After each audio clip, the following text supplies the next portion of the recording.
Boa tarde. Vamos começar a aula de hoje com a problemática da recepção do direito internacional no direito interno dos Estados. Já tivemos a oportunidade na aula anterior de explicar todos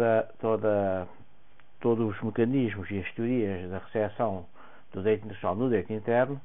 que é o dualismo, o monismo com primado do direito internacional, o monismo com primado do direito interno. E agora importa ver como se recebe em Portugal essas normas do direito internacional e quais são as doutrinas dominantes, se quisermos, e o modo de recepção. Isto é, o mecanismo da recepção, se é por transformação ou se é através de uma cláusula geral da recepção plena. Ora, a questão da recepção no direito interno português, como normalmente acontece no direito interno de outros países, vem regulamentado normalmente na Constituição. Pois é a Constituição, através de um artigo bem determinado, que acaba por nos informar a forma como nós podemos receber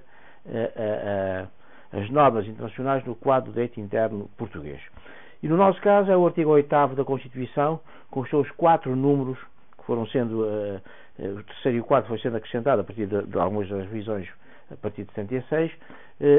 são os 4 números que nos vão dar notícia exatamente do modo como se regulamenta a recepção das normas do direito internacional do direito interno, e também vai-nos explicar, vai consagrar as regras de recepção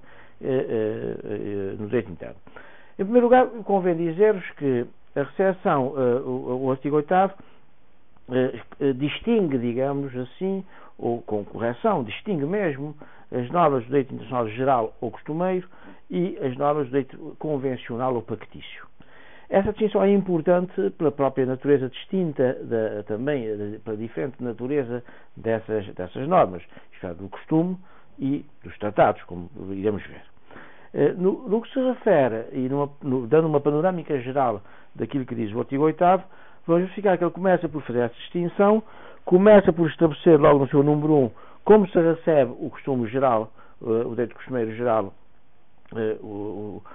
direito internacional geral ou costumeiro. Depois, no número 2, explica como se recebe o direito internacional convencional ou pactício. No número 3, cria uma norma própria para a recepção das normas emanadas das organizações internacionais de que Portugal seja parte. E no número 4, o último número acrescentado ao artigo 8º, vai estabelecer regras específicas para a União Europeia, sendo certo que, para as normas, para os atos normativos da União Europeia, sendo certo que o número 3 anteriormente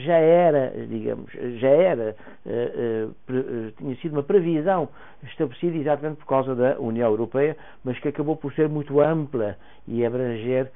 todas as organizações internacionais de que Portugal seja parte. Bom, no que se refere ao número 1, agora olhando cada um desses números e analisando-os com algum pormenor, podemos dizer que no número 1, o artigo 8º trata das normas costumeiras do direito internacional geral e diz-nos, de certo modo, qualquer coisa como isto: as normas do direito internacional geral ou costumeiro são recebidos plenamente no direito interno português, sem qualquer condicionalismo, sem qualquer condição, digamos assim, que não seja a de estarem válidas no direito internacional, mas não há outra condição que não seja isso. E, portanto, passando a ler esse artigo, verificamos que o artigo 8º diz: as normas e os princípios do direito internacional geral ou comum fazem parte integrante do direito português. É uma recepção, é uma cláusula geral de recepção plena, que aliás é a cláusula consagrada, já se diga, na Constituição Portuguesa, é a cláusula geral de recepção plena, com alguns requisitos, como iremos ver na questão convencional, nas normas convencionais. Mas aqui temos, de facto, essa norma: as normas e os princípios do direito internacional geral ou comum fazem parte integrante do direito português. Portanto, quando se trata de costume internacional, as suas normas são recebidas plenamente no direito português, sem qualquer outra condição que não seja essa de serem normas do direito internacional geral e comum e de valerem internacionalmente, isto é, estar em vigor internacionalmente. Já no que se refere aos pactos ou tratados, a Constituição também vai receber essas normas através de uma cláusula geral de recepção plena, mas condiciona essa recepção a alguns requisitos fundamentais, como se compreenderá mais à frente, como se verá mais à frente, que são requisitos compreensíveis. sob um ponto de vista da relação entre o direito internacional e o direito interno e da necessidade de se conhecer internamente a existência dessas normas do direito internacional. Portanto, temos aqui o número 2 que nos diz: as normas constantes de convenções internacionais regularmente ratificadas ou aprovadas vigoram na ordem interna após a sua publicação oficial e enquanto vincularem internacionalmente o Estado português. Portanto, temos aqui normas que decorrem da Constituição, das convenções internacionais, mas têm de ser regularmente ratificadas ou aprovadas, como se diz aqui, e têm de vigorar as normas constantes das convenções internacionais regularmente ratificadas ou regularmente aprovadas vigoram na ordem interna após a sua publicação e enquanto vincularem internacionalmente o Estado português. Portanto, temos aqui esse número 2, que nos vai dizer, no fundo, o seguinte: as normas convencionais são admitidas ou recebidas no direito interno português desde que, em primeiro lugar, sejam regularmente aprovadas ou ratificadas. É evidente que aqui a aprovação ou ratificação vai depender muito da natureza da norma, como é evidente, depende da natureza da norma, porque há normas que bastam ser aprovadas pelo Governo, mas, de qualquer modo, têm de ser aprovadas também alguns casos são aprovadas pelo Parlamento. E, portanto, o Parlamento tem de aprovar as normas. Depois, essas normas, uma vez aprovadas, são enviadas para o Presidente da República, que as ratifica, faz a ratificação, e depois são publicadas no Boletim Oficial Português, que, em última análise, sabemos já, não é mais do que o Diário da República. Isto é, os requisitos para aprovação, para que essas normas possam vigorar na ordem jurídica interna portuguesa, são a regularidade da sua ratificação ou aprovação, em primeiro lugar, e também a sua publicação no Boletim Oficial Português. Portanto, ocorrido esses factos, portanto, regularidade da aprovação, regularidade da ratificação, publicação no Boletim Oficial Português, temos, portanto, essas três condições são aquelas que implicam a vigência da norma no quadro da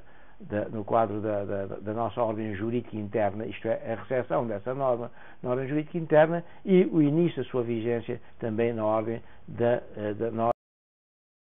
Continuando, então, dizia-vos que essas três conditio iuris para aprovação da norma internacional, para a recepção da norma internacional no quadro do direito interno do Estado português, portanto, são essas três grandes condições, e convém também explicar que a aprovação ou a ratificação regular tem de ser aquela que tenha sido feita de acordo e com respeito pelas regras constitucionais. Portanto, a Constituição tem dispositivos constitucionais que indicam exatamente quais são as formas como o Governo deve aprovar os diplomas e como a Assembleia da República também deve aprovar os diplomas e também como o Presidente deve ratificar os tratados internacionais e, portanto, essas condições iuris têm de ser assumidas de acordo com respeito pelos princípios constitucionais. Portanto, podemos dizer que, no fundo, temos a aprovação pela Assembleia da República, que é feita através de uma resolução, e não de uma lei, mas sim de uma resolução, porque aqui não há nenhuma transformação da Convenção em lei interna, é uma resolução. A ratificação do Presidente da República, que também é feita por um ato próprio, que é o ato de ratificar, portanto não há qualquer transformação da norma internacional em norma interna, e também temos de ver que pode haver aprovação pelo Governo, que é feita normalmente por um decreto simples e no quadro daqueles acordos internacionais que cabe, nomeadamente acordos em forma simplificada, que cabe ao Governo aprovar. Ora, posteriormente a isto, essas normas são publicadas no Diário da República e a partir daí passam a vigorar na ordem jurídica interna, enquanto vigorarem na ordem jurídica internacional. Porque cessa de vigorar na ordem jurídica interna se cessar de vigorar na ordem jurídica internacional. Ora, importa também esclarecer, como iremos ver mais à frente, que o facto de uma norma ter sido aprovada, ratificada e publicada na ordem jurídica interna pode não significar que ela comece imediatamente a vigorar após a sua publicação. Porque pode acontecer, e acontece muitas vezes, que o início da vigência vai depender de certas condições internacionais que irão permitir que o próprio tratado entre em vigor na ordem jurídica internacional. Portanto, há que ter em conta que essa aprovação na ordem jurídica interna e essa publicação na ordem jurídica interna, no fundo, a recepção do tratado na ordem jurídica interna, por si só não significa de imediato o início da sua vigência na ordem jurídica interna. Portanto, essas são as regras de recepção do nosso direito interno relativamente ao número 2 e que estamos a tratar das convenções internacionais. Ora, o grande problema que aqui se coloca, que é também de explicar, que a publicação é importante porque e passando de explicar essa parte da publicação é importante porque ela é uma condição importante de levar ao conhecimento, digamos, de dar público conhecimento do diploma que foi aprovado e ratificado, isto é, do tratado. Portanto, no fundo, com ela se preenche aquilo que, passo a citar, que eu dizia que era a fase de integração de eficácia da norma, isto é, sem ela não se integra a eficácia da norma, a norma ainda não é completamente eficaz. Bom, temos agora o número 3. O número 3 do artigo 8º diz-nos o seguinte: as normas emanadas dos órgãos competentes das organizações internacionais de que Portugal seja parte vigoram diretamente na ordem interna desde que tal se encontre estabelecido do respectivo tratado constitutivo, nos respectivos tratados constitutivos. Isto é, se Portugal integrar uma organização internacional em cujo tratado constitutivo se diz que as normas jurídicas produzidas por essa organização internacional vigoram diretamente na ordem jurídica dos Estados-membros da organização, Portugal também aceita, através da via constitucional, que assim irá acontecer no quadro do ordenamento jurídico interno. Ora, isto significava inicialmente que se estava a pensar dominantemente na União Europeia, em virtude de normas produzidas pelos órgãos competentes da União, da altura da Comissão da Comunidade Económica Europeia, normas essas que se traduziam dominantemente em regulamentos e diretivas, e que essas normas, de acordo com o tratado, deviam vigorar diretamente na ordem jurídica interna dos Estados. Ora, se assim é, como parece ser, ou parecia ser, significava que todos os regulamentos e todas as diretivas deviam entrar na ordem jurídica portuguesa automaticamente e passar a vigorar sem qualquer condicionalismo, sem qualquer pré-requisito, sem qualquer condicio iuris para que isso acontecesse. Bom, o problema que se colocou é que durante algum tempo se discutiu se efetivamente todas as normas da Comunidade Económica Europeia deviam vigorar diretamente na ordem jurídica portuguesa, com uma posição até possivelmente hierarquicamente superior às próprias normas, às próprias leis portuguesas, não a Constituição, mas pelo menos as próprias leis. Alguns constitucionalistas, penso que Gomes Canutilho e Vital Moreira, chegaram e vários outros, mas esses pelo menos e Jorge Miranda entendiam que de facto se os regulamentos se podia admitir entrar em vigor os regulamentos, diretamente em vigor os regulamentos, já mesmo não podia acontecer com as diretivas, dada a natureza a natureza dessas normas, não deviam entrar diretamente, não deviam vigorar diretamente na ordem jurídica portuguesa, mas deviam sofrer aquilo que se podia chamar uma transformação, isto é, uma consagração através de uma lei interna para que pudessem ser admitidas na ordem jurídica portuguesa. Bom, das várias discussões havidas, das posições adotadas pela União Europeia e pelo Tribunal da União, acabou por levar a que a Constituição decidisse consagrar uma norma específica para a União Europeia, por forma a evitar essas discussões e essas dúvidas sobre a recepção das normas jurídicas produzidas pela União Europeia, para a antiga comunidades europeias e mais tarde a União Europeia, na ordem jurídica interna. Contudo, o que acontece é que, permanecendo essa regra do artigo do número 3 do artigo 8º da Constituição, significa que qualquer outra organização de que Portugal seja parte, desde que no seu tratado constitutivo se estabeleça que as suas normas vigoram diretamente na ordem jurídica portuguesa, vai implicar que em Portugal essas normas passem a vigorar na ordem jurídica portuguesa. Poder-se depois levantar discussões da natureza dessas normas, dos órgãos que as produzem, etc., mas, em princípio, essa é a regra. Ora, isto implica, como aliás, penso que mesmo antes dessa norma já acontecia, que as normas jurídicas produzidas pela ONU, nomeadamente as resoluções do Conselho de Segurança, passam a vigorar diretamente na ordem jurídica portuguesa,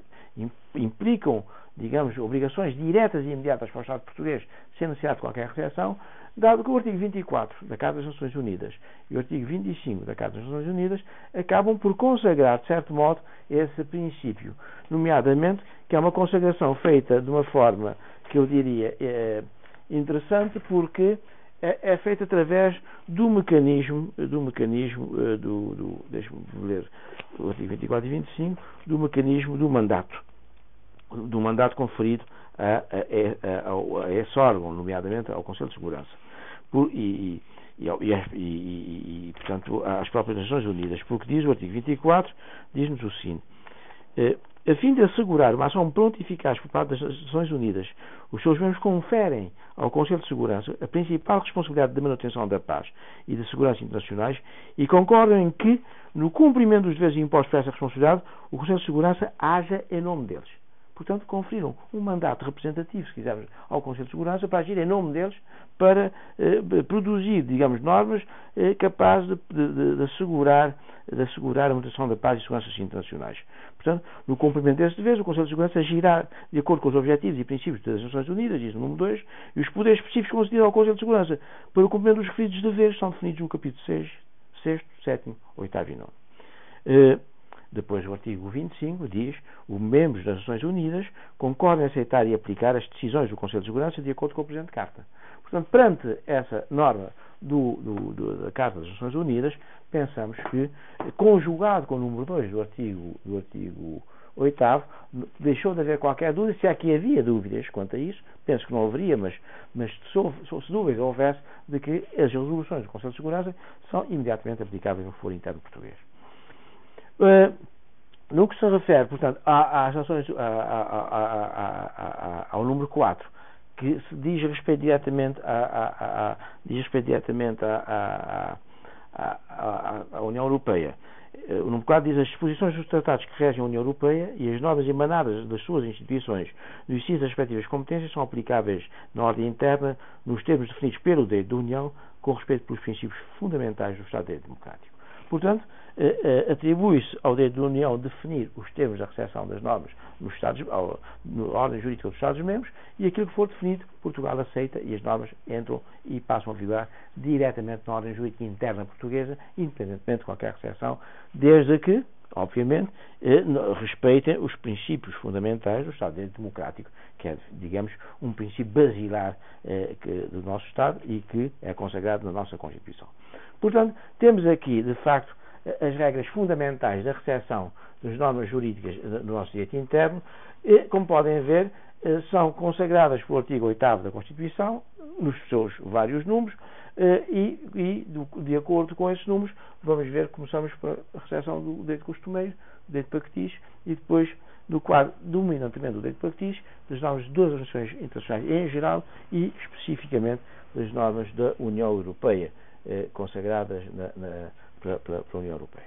Portanto, temos aqui essas regras que são fundamentais para a compreensão da problemática que que prende a nossa atenção nesta aula. Bom, vejamos agora a questão. Terminada esta matéria, ficamos a saber exatamente como se recebe no direito interno português as normas internacionais. Importa agora passar a um outro tipo de matéria, que é uma matéria também de grande importância e relevância para a aprendizagem do direito internacional, que é as fontes do direito internacional. Nós iremos ver que na teoria das fontes nós encontramos, de acordo com o artigo 33, salvo erro, do Estatuto do Tribunal Internacional de Justiça, vamos verificar que, de acordo com este Estatuto, os autores entendem que são fontes do direito internacional as convenções ou tratados, o costume internacional, os princípios gerais do direito, aqui dizia-se na altura das nações civilizadas, os princípios gerais do direito das nações civilizadas, E sob reserva do disposto no artigo 59, estou a ler o artigo 38 do Estatuto do Tribunal Internacional de Justiça, sob reserva do disposto no artigo 59, as decisões judiciárias e a doutrina dos publicistas mais classificados como meios auxiliares da determinação das regras de direito. Portanto, temos aqui, digamos, o primeiro bloco de fontes de direito. As convenções internacionais gerais ou especiais que estabelecem regras expressamente reconhecidas pelos Estados em litígio, o costume internacional como prova de uma prática geralmente aceita como direito, os princípios gerais de direito reconhecidos pelas nações civilizadas e as decisões judiciárias e a doutrina. Mais à frente, essas mesmas normas vêm falar-nos no número 2, diz que o disposto neste artigo não prejudica a faculdade de o Tribunal, se as partes estiverem de acordo, decidir ex aequo et bono. Portanto, o Tribunal, de acordo com o artigo 38, estabelece como fontes, falando agora de uma forma mais geral, sem ler o texto do artigo, as convenções internacionais, ou convenções ou tratados, como já sabemos, o costume,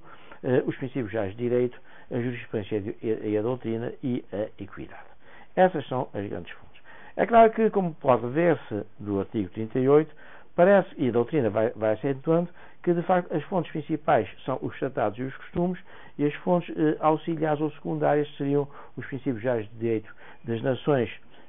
internacionalmente reconhecidos pelas nações civilizadas, e lá iremos, e ainda a equidade, a jurisprudência e a doutrina e a equidade. Essas são, como diz o próprio tratado, teríamos como fontes auxiliares, se quisermos, essas últimas fontes. Ora, em primeiro lugar, podemos dizer que de facto hoje o direito internacional é produzido dominantemente pelo costume, originariamente até, e pelos tratados. E a doutrina, a jurisprudência são fontes, enfim, importantes, porque ajudam, digamos, a compreender as próprias regras dos tratados e do costume, mas são fontes que não são as fontes da primeira linha. Isto é, são as fontes que a doutrina vai dizendo que é uma fonte, se quisermos, secundária. A equidade também, enfim, é um modo de decidir. Está mais ligado, como diz aqui o artigo, o disposto das legislações comunica a faculdade e o tribunal, se as partes estiverem de acordo, de decidir, já o processo de decisão é de bono, isto é, sem recurso a normas jurídicas, mas de acordo com critérios de igualdade e de bondade, se quisermos, e de bom senso, não é? E, portanto, teríamos essas fontes. Quanto aos princípios gerais, internacionalmente reconhecidos pelos países civilizados, em primeiro lugar, hoje já não se pode falar de países civilizados, porque na época em que se falou disto era compreensível nos finais dos anos 40, princípios dos anos 50, porque na altura havia uma concepção eurocentrista do mundo, havia uma concepção colonialista do mundo, e portanto os países europeus e dominantes entendiam que os outros países, nomeadamente africanos, eram países não civilizados. Hoje, essa situação, depois da descolonização e depois com a globalização, inclusivamente, hoje acaba por não fazer grande sentido falar de países civilizados, e portanto era melhor ficarmos só pelos princípios gerais de direito internacionalmente reconhecidos. Essas são as fontes que iremos estudar, começando obviamente pela mais antiga, para a fonte mãe de todas as outras fontes, nomeadamente dos próprios tratados, porque é a fonte que é mãe do próprio direito internacional, se quisermos, porque é com base nela que o direito internacional começa a ser criado, produzido, respeitado e aplicado, que são os costumes.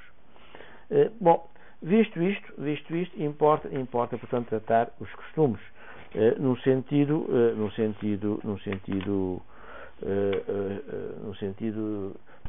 importa tratar o costume no sentido de poder compreender toda a sua estrutura, toda a sua natureza e todo o modo como ele é concebido e aplicado pelos Estados. Ora, o costume internacional poder-se dizer que é uma prática. É uma prática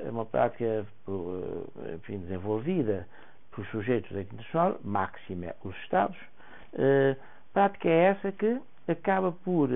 progressivamente,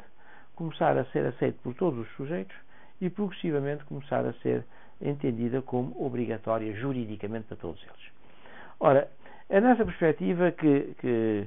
Silva Cunha defendia o costume, dizendo que esta é uma forma de proceder uniforme e constante uso, adotado pelos membros da sociedade internacional nas suas relações mútuas, com a convicção de que é conforme a uma norma jurídica, isto é, corresponde ao compromisso de uma obrigação ou ao exercício de uma faculdade jurídica, opinio iuris. Portanto, como podem ver, o costume surge-nos exatamente como um usus e uma opinio iuris. Isto é, como uma prática e uma convicção de obrigatoriedade. E podemos assim definir o costume como uma prática, o costume internacional, estamos a falar de costume internacional, como uma prática uniforme e reiterada, adotada pelos membros da comunidade internacional, nas suas relações recíprocas, não é? Determinadas e acompanhada pelo sentimento da sua obrigatoriedade jurídica. Isto é uma prática uniforme, porque é praticada sempre da mesma forma, reiterada porque é repetida no tempo, tem uma continuidade temporal,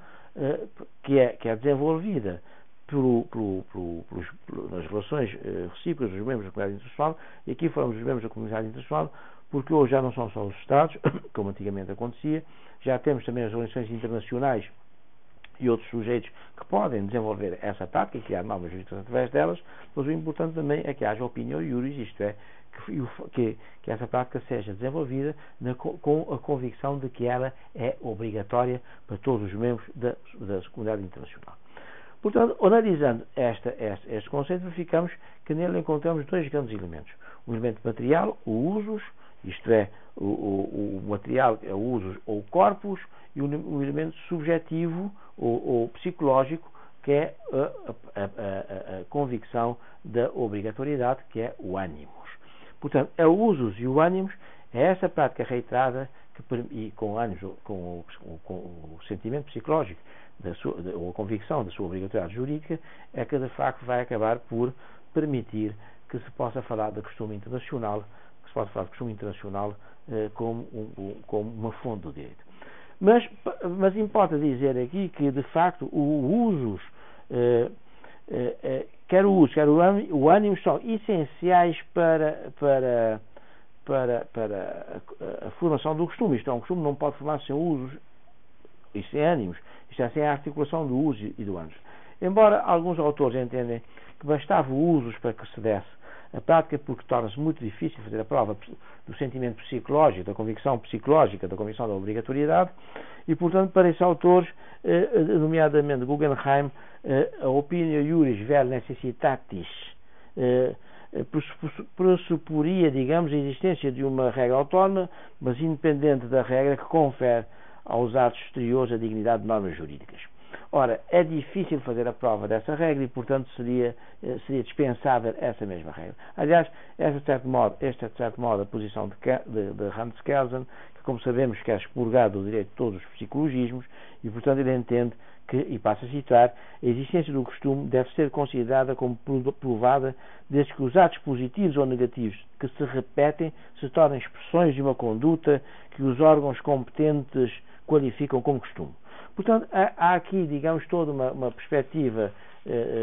de expurgar essa dimensão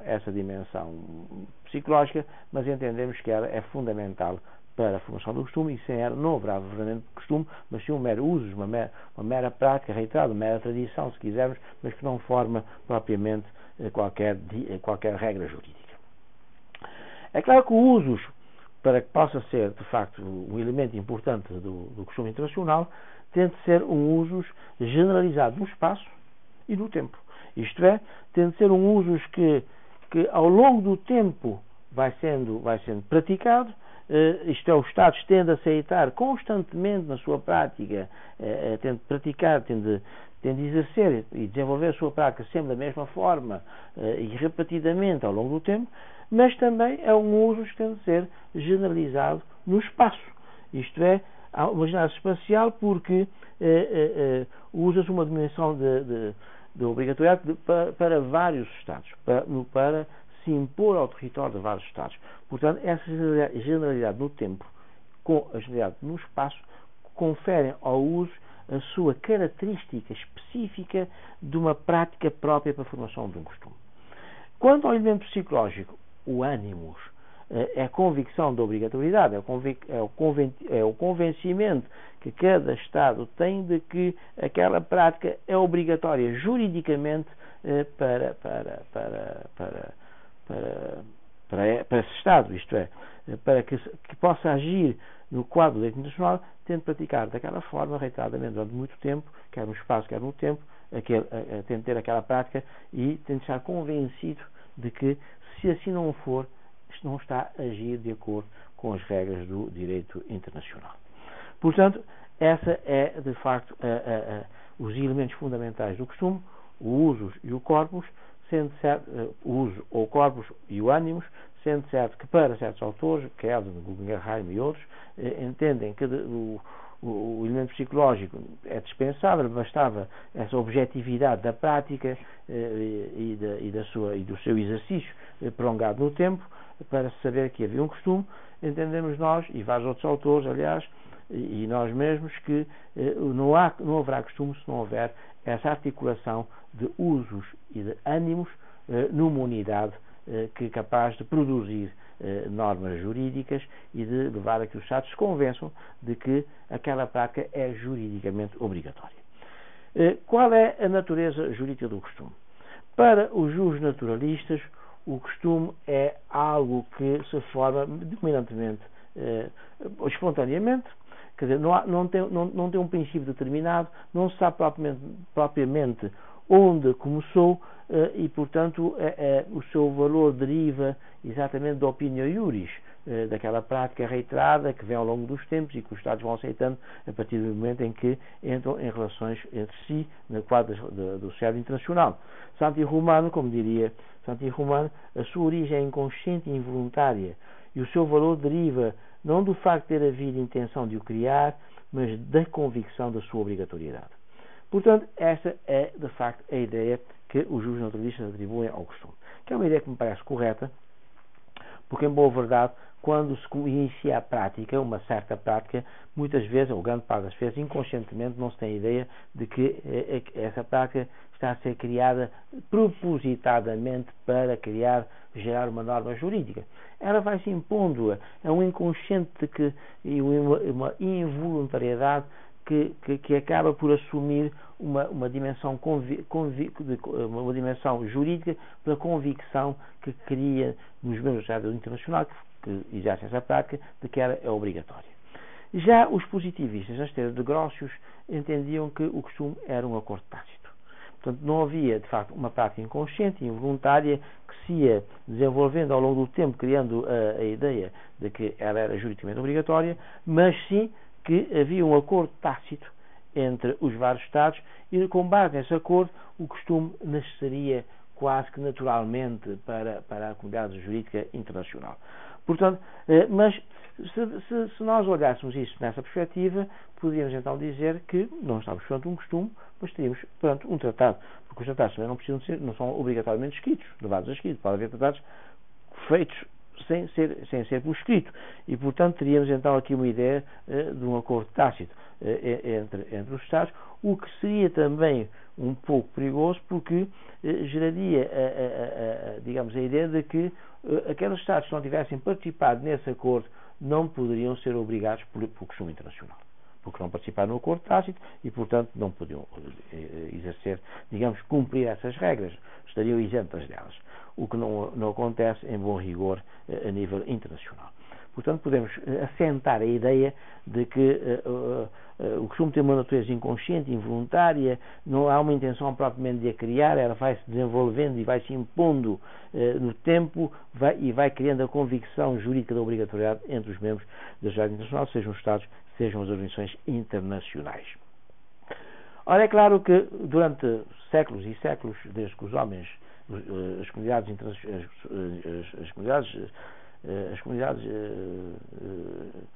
começaram a entrar em relação umas com outras, criando, digamos, uma sociedade internacional em que os poderes públicos, as formas de organização em poder, gerava, digamos, relações internacionais através de vários mecanismos, nomeadamente a diplomacia. o costume foi criando regras que de facto foram se impondo universalmente como regras fundamentais para regulamentar as relações internacionais entre os poderes soberanos, digamos, das várias comunidades humanas. É claro que a partir dessa altura apareceram os tratados, em especial no século XIX, a época do estatismo, em que aparecem os tratados que se afirmam no século XIX como, de facto, o modo dominante de criar direito internacional, o modo prevalecente de criar direito internacional. E, perante isto, a ideia básica que se gerou é a de que, com a emergência dos tratados, o costume tinha caído em crise, tinha entrado numa crise, quer do seu conteúdo, porque todo o conteúdo do costume, aquilo que o costume criava, passava a ser codificado, portanto estava traduzido em direito factício ou em tratados, e quer nos princípios, porque o costume de facto acabava por não ter mais, sob um ponto de vista até técnico, a ter mais, não havia mais necessidade de criar normas costumeiras, porque os Estados podiam facilmente reunir-se e fazer um tratado. Bom, mas bem vistas as coisas, não é bem verdade, porque em última análise os próprios tratados geram costumes. Quer dizer, a própria aplicabilidade dos tratados, o modo como às vezes é entendido e é aplicado, gera a formação de normas que não estão nos próprios tratados. E, portanto, essas normas começam a ser aplicadas com uma espécie de sentimento de obrigatoriedade de que o que decorre do tratado obriga que assim seja, que se aplique uma norma que ali não está consagrado. Portanto, a chamada crise do direito costumeiro, propriamente não é uma verdadeira crise. É o modo da sua renovação, o modo da sua produção é que pode ter sofrido alterações em virtude não só da existência dos tratados, como da própria emergência das organizações internacionais e de outros sujeitos do direito internacional. Portanto, provavelmente o que estamos aqui a discutir é uma crise dos mecanismos de renovação, ou melhor, até mais, uma alteração dos mecanismos de renovação do costume e dos mecanismos de produção do próprio costume. Como iremos ver quando falarmos das relações internacionais, iremos ver como é que o costume de facto se gera nessas organizações de uma forma como se gera nessas e através dessas organizações de uma forma completamente diferente daquela que antigamente acontecia, antes da emergência das organizações internacionais e do exercício de poderes públicos e de relações entre organizações internacionais entre si e com os Estados. O problema agora que devemos agora estudar é o de saber qual é o processo de determinação da existência de um costume. Isto é, se o costume é um conjunto de normas não escritas, como é que nós podemos saber que ele existe? Ora, os autores têm defendido que devemos procurar a existência do costume, tal como Kazan, de certo modo, dizia, através do uso. Em primeiro lugar, através do usos, ou seja, aquela prática uniforme e reiterada dos órgãos de soberania de cada Estado. Isto é, temos de ver em primeiro lugar, como é que o Executivo, através da diplomacia, encara aquela prática. Isto é, se há, através dos documentos diplomáticos e das relações entre o Executivo e os diplomatas, se de facto ordenam o respeito por aquela prática, se referem àquela prática como uma prática que é obrigatória para os Estados e que tem de ser assumida pelo respectivo Estado, e o modo como, no fundo, a diplomacia olha para essa prática e como é que aplica essa prática e como é que o próprio Executivo está convencido ou não da sua obrigatoriedade jurídica. Se chegarmos à conclusão que é uma prática que todos, o Executivo e diplomatas, e os diplomatas através das ordens e instruções dadas pelo Executivo, entendem que de facto é uma prática que deve ser respeitada no espaço e no tempo, por ser reiterada e contínua, que é uma prática que essa respeitabilidade é imposta pela convicção jurídica de obrigatoriedade pelo próprio Executivo e do Estado em geral, então começamos a ter um sinal claríssimo da existência desse costume. Mas também temos de ver como é que o próprio legislativo age relativamente a essa prática. Se nas próprias leis internas produzidas pelo legislativo, se há ou não uma vocação, uma tendência para respeitar esse costume, evitando produzir leis que ofendam e que sejam contrários a esse costume internacional. Se isso acontecer, temos mais um elemento do uso, portanto, um elemento material da existência do costume, elemento que também está ligado à convicção da obrigatoriedade por parte dos legisladores, que entendem que de facto aquilo estão tão convencidos da sua obrigatoriedade que não querem produzir qualquer norma que o possa ofender. Depois temos os tribunais, a modo como aplicam as regras, isto é, se as aplicam, porque estão também convencidas, através dos documentos que têm ao seu dispor, do Executivo, do Legislativo, etc., e do próprio convencimento da doutrina e da jurisprudência, de que aquela prática reiterada e uniforme é obrigatória para o Estado e, portanto, o Estado tende a respeitar e diga nas suas decisões apliquem essa prática como regra jurídica determinante para a resolução de conflitos entre Estados ou entre Estados e indivíduos. Portanto, temos aqui, de facto, esse modo como se determina, começando dominantemente por usos, mas sem nunca perder de vista, digamos, a própria convicção da obrigatoriedade que leva a que os Estados, através dos seus órgãos de soberania, assumam como obrigatória essa mesma prática. Vejamos agora como se classificam os costumes. Os costumes classificam-se em costumes gerais ou universais e costumes regionais. São gerais ou universais aqueles costumes que são reconhecidos pela generalidade dos Estados e demais sujeitos de direito internacional, nesse caso concreto hoje quase que podíamos dizer dos Estados e sujeitos e demais sujeitos de direito internacional e que por isso vigoram no Estado internacional. Portanto, é esse costume em que todos os Estados estão convencidos da sua obrigatoriedade é que são universais. É claro, perguntar-me-ão, e aqueles Estados que não eram Estados ainda no momento em que foi formado esse costume, isto é, aqueles Estados que estavam sob colonização, domínio colonial, ou os Estados que, por emergirem na Estado internacional de uma dada época, não tinham participado nos costumes. Isto é um problema que se levantou, nomeadamente entre a União Soviética, que dizia que quando nasce como União Soviética, como um novo modelo de Estado, se assim podemos dizer, os certos costumes internacionais tinham sido já configurados por aquilo que eles chamavam os Estados burgueses e que a União Soviética não tinha participado desses costumes. O mesmo aconteceu com os Estados presididos da descolonização europeia, que também alegavam que quando emergiram e foram reconhecidos como Estados na cena internacional, na sociedade internacional,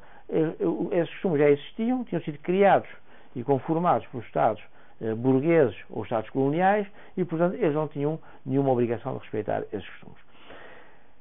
Essa questão foi delicada exatamente porque gerava o problema de saber se alguns Estados podiam estar afastados de costumes internacionais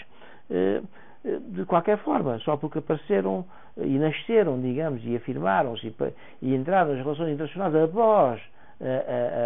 a formação desse costume.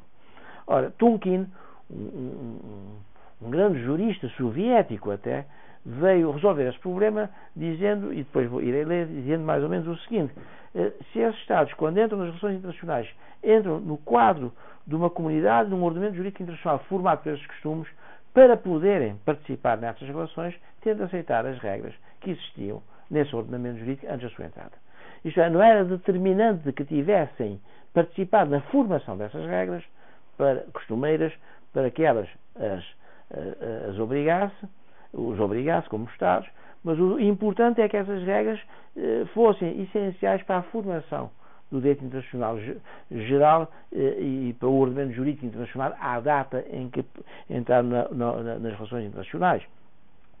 Ora, embora reconhecesse também a possibilidade de alguns Estados declararem expressamente que não aceitam aquelas regras como regras que os vinculam nas suas relações internacionais. Feita essa declaração, poderão efetivamente eximir-se ao cumprimento dessas regras, mas se eles não fizessem, como a maior parte desses Estados não fizeram, é porque tinham de as aceitar como regras reguladoras das relações internacionais. Lendo Tunkin, uma passagem de Tunkin mais expressiva do que aquilo que eu acabo de dizer, diz o seguinte: a entrada em relação oficial, sem qualquer reserva, com outros países, significa que o novo Estado aceita um certo número de princípios e normas de direito internacional em vigor que estão na base das relações entre os Estados. Portanto, Tunkin, de certo modo, um teórico soviético, um grande internacionalista, diga-se passagem, acabou por resolver a questão com esta doutrina que passou a ser, passa a expressão, a doutrina dominante e aceita por todos os Estados neste momento. Depois temos os costumes regionais ou particulares. São costumes particulares ou regionais aqueles que são apenas reconhecidos por dois ou por um grupo de Estados que as sancionam através das suas práticas. Portanto, são esses costumes que só vinculam esses Estados que as sancionam. Ou seja, podemos encontrar um conjunto mais ou menos amplo de costumes que decorrem de uma prática corrente entre certos grupos de Estados, dois Estados ou um grupo de Estados, de um certo continente, por exemplo, de uma certa região de um continente, e que de facto acabam por vincular esses Estados. Como exemplo pode dizer-se o costume, por exemplo, do asilo diplomático que os Estados latino-americanos criaram ao longo do tempo e que só vigoram dominantemente entre eles, em que de facto acabavam por dar asilo político a certas personalidades no quadro de uma prática que se foi gerando ao longo do tempo na América Latina. E, portanto, é um costume tipicamente regional. Como pode haver costumes regionais ou particulares no continente europeu, no continente africano, no continente asiático e dentro desses continentes, numa zona, numa região desses continentes. Na parte ocidental, oriental, norte, do sul, etc., podem-se criar práticas entre um grupo de Estados, dois Estados ou um grupo de Estados, que só vinculam aqueles Estados. Ora, sob um ponto de vista da aplicação, da esfera de aplicação e de validade, o costume, se fosse um acordo tácito, só aplicaria aos Estados que, de facto, participaram nesse acordo, portanto, que colaboraram na sua formação. Mas se nós entendermos que o costume não é um acordo de Estados, mas é algo que é formado pela opinião iuris, como já dissemos, os costumes são, os universais, são como é que se diz, ou gerais, têm uma esfera de aplicação praticamente a nível de toda a sociedade internacional, e os particulares ou regionais somente aqueles Estados ou grupos de Estados que com suas práticas criaram essas normas costumeiras, não é? E, portanto, essas são as esferas de aplicação no espaço. No que se refere no tempo, o costume, seja geral, seja particular, só se aplica no tempo enquanto houver a convicção de obrigatoriedade. Isto é, no momento em que desaparecer a convicção de obrigatoriedade, desaparece o costume, deixa de vigorar internacionalmente o costume. Portanto, é essa opinião iuris ver necessitatis que é determinante para saber se um costume está ou não está em vigor, quer seja regional, quer seja universal. Finalmente, as organizações internacionais e o costume. Como vos tinha dito, quando falamos da crise do costume, a ideia base é que, de facto, houve uma renovação do processo de formação do costume.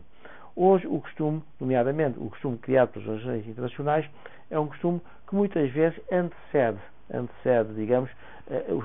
a sua prática reiterada no tempo, porque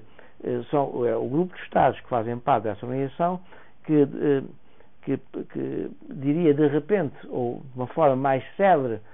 começam a desenvolver uma prática e rapidamente, antes de haver um tempo necessário para a sua reiteração e no tempo,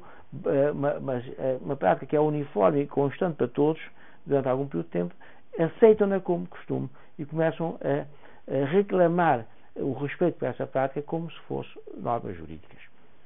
Isto é, os Estados acabam por criar de uma forma muito mais célere um costume entre eles, no quadro de uma dada organização internacional, e, portanto, um costume que a convicção de obrigatoriedade praticamente antecede a reiteração temporal dessa mesma prática. Portanto, essa opinião juris que ao contrário do que acontecia tradicionalmente, que se ia formando ao longo do tempo, isto é, ao longo de uma longa sucessão temporal ia sedimentando a opinião iuris, agora parece que primeiro quase que se forma a opinião iuris através do início de uma prática e só depois é que essa prática se reitera no tempo, porque a opinião iuris impõe aos Estados, para a convicção da obrigatoriedade jurídica dessa prática, que mantenham, que respeitem essa prática e que determine a sua conduta de acordo com essa mesma prática. Ora,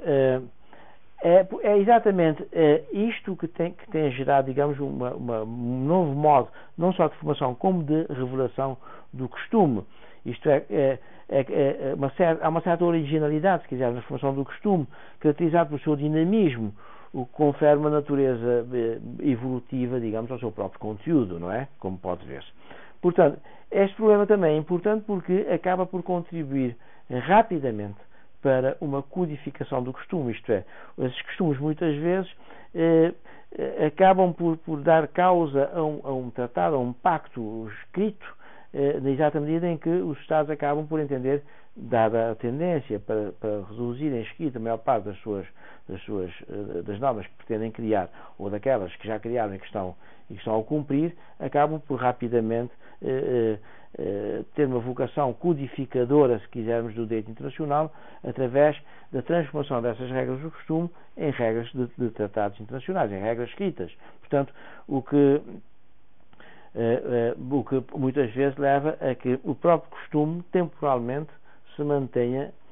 ou melhor, tenha uma duração temporal menor do que o antigo costume, o costume mais antigo. Na exata medida em que, a partir de um certo tempo de duração, os Estados tendem a codificar esse costume, isto é, a transformar em regra escrita, de modo a poder no fundo, para poderem ter um documento escrito, um texto escrito, um tratado, um acordo que regule, sem qualquer dúvida, essa prática e a consagre como um conjunto de normas jurídicas. Portanto, essa digamos, é a matéria que temos a tratar sobre os costumes,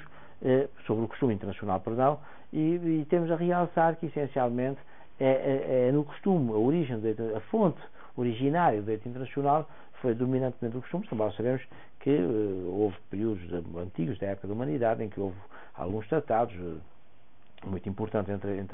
entre os poderes públicos, as comunidades soberanas existentes, mas, dominantemente,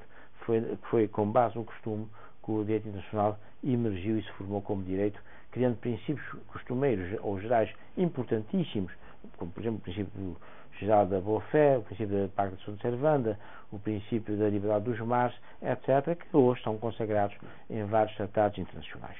Pronto, a aula de hoje é sobre essas matérias, e qualquer dúvida que venham a ter sobre isto, basta, na aula prática, como sabem,